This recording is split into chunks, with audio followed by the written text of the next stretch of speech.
Hi everyone, मेरा नाम अमित शर्मा और आप सबका स्वागत है हमारे यूट्यूब चैनल ट्राइजन में। आज की वीडियो हम देखने वाले हैं कि सीएसएस कितने प्रकार की होती है, उनको कैसे यूज़ किया जाता है और कौन सी सीएसएस को कहाँ यूज़ करना चाहिए और कब यूज़ करना चाहिए। तो चलिए करते हैं स्टार्ट और वीडियो को पूरा ज़रूर देखना। तो सबसे पहले तो जो हमारे सीएसएस होती है वो 3 टाइप की होती है। पहली होती है हमारी इनलाइन सीएसएस, दूसरी होती है ऑन पेज सीएसएस, तीसरी होती है हमारी एक्सटर्नल सीएसएस। तीनों को हम रियल टाइम एग्जांपल के साथ समझेंगे कि किसको कैसे यूज़ किया जाता है और कहाँ पे यूज़ करना चाहिए। तो सबसे पहले हम बात करेंगे इनलाइन सीएसएस की। चलिए करते हैं डेस्कटॉप के ऊपर। तो अपने कोड एडिटर को ओपन कर लेते हैं।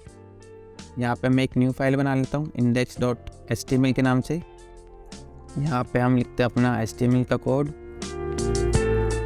तो हमारे पास ये वेब पेज आ चुका है, जैसा आप देख सकते हैं। मैं इसको ओपन करता हूँ। अभी हमारा टाइप से हमने सिर्फ टाइटल दिया है इसको। अब हम पहले बात करते हैं CSS की। तो अभी हम क्या करेंगे, अब हम पैराग्राफ के ऊपर ट्राई करके देखते हैं। तो मैं यहाँ पे एक पैराग्राफ लिखता हूँ दिस इज अ पैराग्राफ। एक और पैराग्राफ लिखने के लिए मैं क्या करूँगा, यहाँ पे Ctrl+Shift+D का यूज़ करूँगा ताकि वो डुप्लीकेट कर दे। और यहाँ पे मैं लिख देता हूँ अनदर, ताकि कन्फ्यूज़न ना हो। चलते हैं वेब पेज के ऊपर, इसको करते हैं रिफ्रेश। आप देख सकते हैं this is a paragraph and this is another paragraph हमारी स्क्रीन पे आ रहा है। तो चलते हैं कोड एडिटर में दोबारा से। इसको मैं थोड़ा जूम इन कर लेता हूँ ताकि कोड अच्छे से विजिबल हो हमारा। अब हम बात करने वाले थे इनलाइन सीएसएस की। तो इनलाइन सीएसएस क्या होता है कि हमेशा जो ये टैग दिख रहे हैं आप, इसको टैग भी बोलते हैं और HTML का एलिमेंट भी बोलते हैं। अगर आपको और जानना हो कि HTML एलिमेंट्स क्या होते हैं, कितने टाइप के होते हैं, तो आप हमारे आई बटन पे क्लिक करके पूरी वीडियो देख सकते हैं। आपको सारे कन्फ्यूजन और डाउट्स हैं वो क्लियर हो जाएंगे। तो यहाँ पे जब हम इनलाइन सीएसएस लिखते हैं तो उसकी प्रायोरिटी सबसे ज़्यादा होती है, यानी तीनों टाइप की जो सीएसएस होती है ना, उन सबसे ज़्यादा प्रायोरिटी होती है हमारी इनलाइन सीएसएस की। तो यहाँ पे मुझे क्या करना होगा, स्पेस या लिखूँगा स्टाइल। तो स्टाइल हमारा ये एट्रीब्यूट है जो हम इनलाइन सीएसएस के लिए यूज़ करते हैं। तो स्टाइल एट्रीब्यूट के अंदर सबसे पहले हम लिखेंगे वहाँ पे प्रॉपर्टी। तो प्रॉपर्टी क्या होती है, जैसे एग्जांपल कि मैं चाहता हूँ इसका कलर जो है मेरा वो रेड हो जाए, तो COLOR कलर कोलन।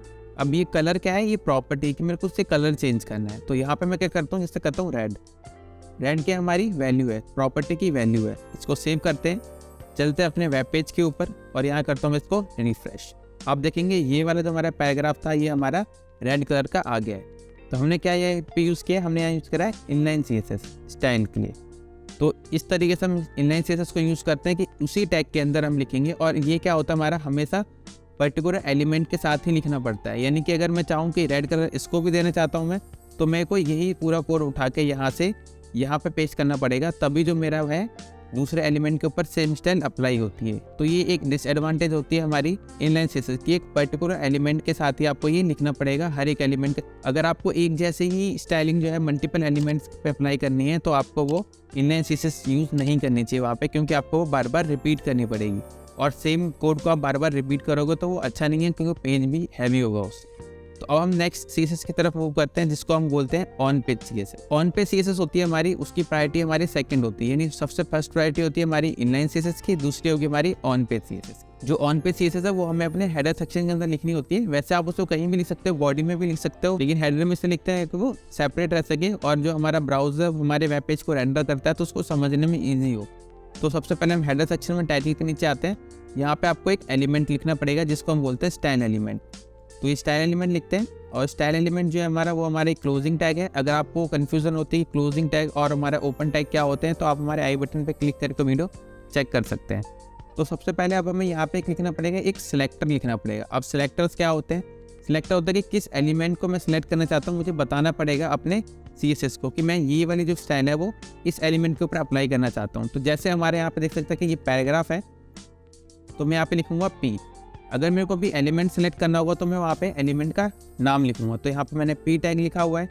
तो ये हमारे क्या है, एलिमेंट सेलेक्टर हो गया। उसके बाद हम यहाँ पे लिखेंगे curly brackets open and close करेंगे वहाँ पे, उसके बीच में हम जो अपना CSS लिखने वाले हैं, जो हम वहाँ पे लिखेंगे प्रॉपर्टी और वैल्यूज़ लिखेंगे ताकि हम उस पर स्टाइलिंग अप्लाई कर सकें। तो अभी के लिए मैं यहाँ पे इसको सेव करूँगा और अपने वेब पेज के ऊपर चलता हूँ। इसको रिफ्रेश करूँगा तो आप देखें कोई भी डिफरेंस नहीं आ रहा है। लेकिन अब मैं चाहता हूँ कि जो मेरा ये पैराग्राफ है ना ये ग्रीन कलर का हो जाए। तो उसके लिए मुझे क्या करना पड़ेगा, अब मैंने क्योंकि वहाँ पर सिलेक्टर अप्लाई कर लिया है P लिख के वहाँ पे, अब इसके अंदर मैं स्टाइलिंग करूँगा। तो यहाँ पे मैं इसके अंदर कलर ही यूज़ करने वाला हूँ। तो लिखूँगा COLOR कलर कोलन। अब हम क्योंकि रेड ऑलरेडी कर चुके हैं तो उसको हम ग्रीन करके देखते हैं। तो यहाँ लिखूँगा ग्रीन। यहाँ पे चलूँगा अपने वेब पेज के ऊपर और इसको करूँगा रिफ्रेश। अब आप एक चीज़ नोटिस करना, मैं आपको बताऊँगा बाद में।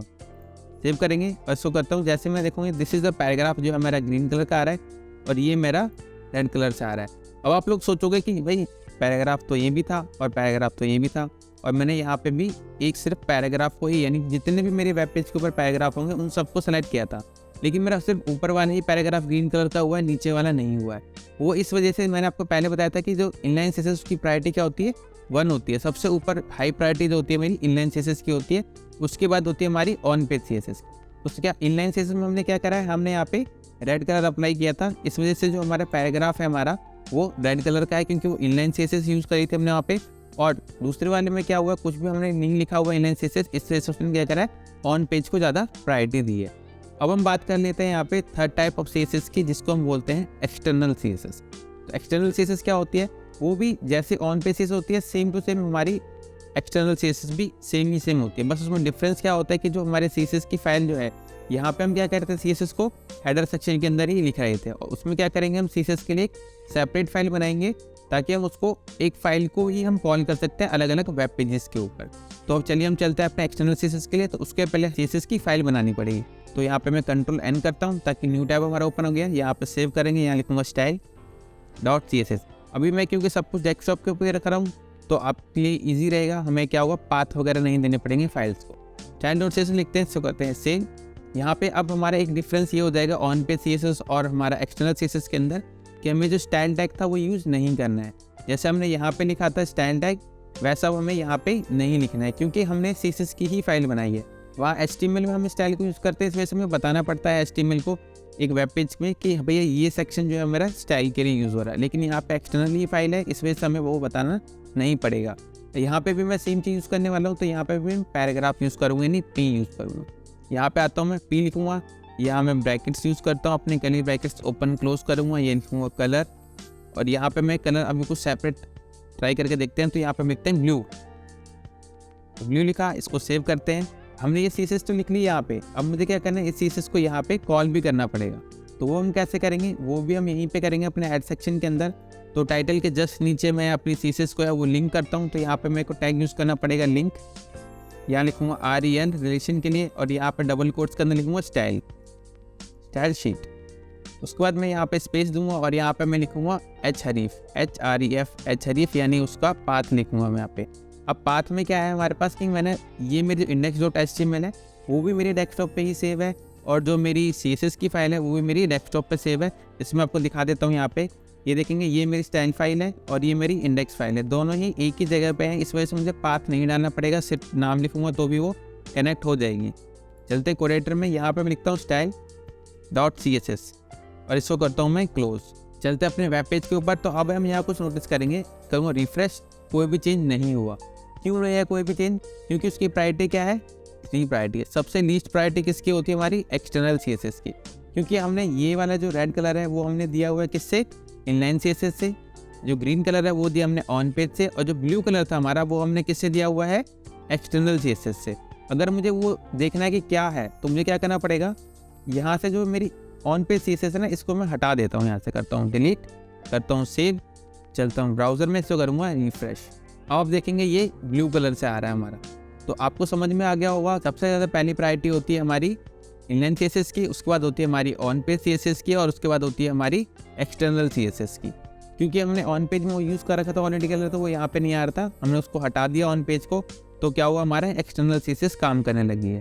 तो आई होप आप लोगों को ये पूरा डाउट क्लियर होगा कि सीएसएस क्या होती है, सीएसएस को कैसे यूज़ किया जाता है, सीएसएस कितने टाइप की होती हैं, और वो कब और कहाँ पे यूज़ करना चाहिए। अगर आप लोगों को ये वीडियो अच्छी लगी हो तो इसको लाइक करें, शेयर करें अपने फ्रेंड्स और फैमिली के साथ, और हमारे यूट्यूब चैनल को जरूर सब्सक्राइब कर लें, क्योंकि ऐसे हम वीडियोज़ लेकर आते रहते हैं और आपके ज्ञान को बढ़ाते रहते हैं।